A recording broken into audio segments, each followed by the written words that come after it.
Big Brother is watching you.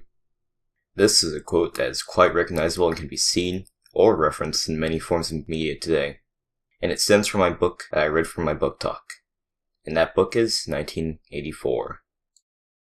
1984 was written by George Orwell and published in 1949. It is a dystopian novel that explores what would happen if a large country of the world, Oceania, was controlled by one single authoritarian party, which is INGSOC. INGSOC is newspeak for English Socialism, and they control all aspects of life for people living there, such as the language newspeak. They do this by having different ministries that control different things.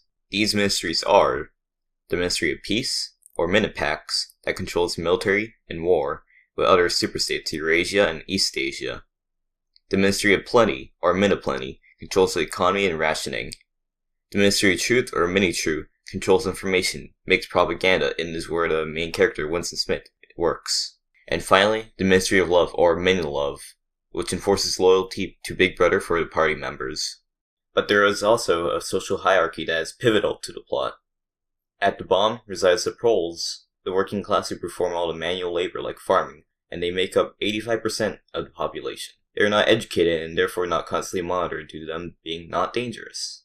Next is the outer party, which is where Winston Smith lies. They are the most monitored social class due to them being educated but still poor. After this is the inner party. Their job is to regulate INGSOC, and they are the best off of the parties, as they have all the amenities of the party and all the money. I also forgot to mention, but most of the story takes place in Airship 1, which is former London in Great Britain.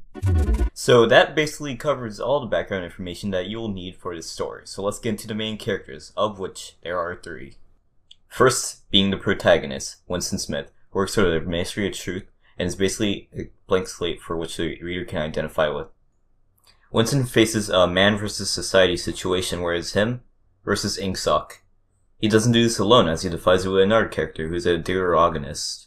That character is Julia, who is a colleague of Winston who regularly engages with affairs with other members. Next is our antagonist, O'Brien, who is part of the inner party and will trick Winston in the future. With these characters, themes are developed. The most important themes being love and totalitarianism. After reading this book, I wonder if our life is as close as what happens in the novel, which is quite an interesting concept. This book will surely make you think. I'm sure readers of Brave New World, Lord of the Flies, and other dystopian novels would surely enjoy reading this book, as it simply defines the dystopian genre. This has been Chris, and this book is a yes.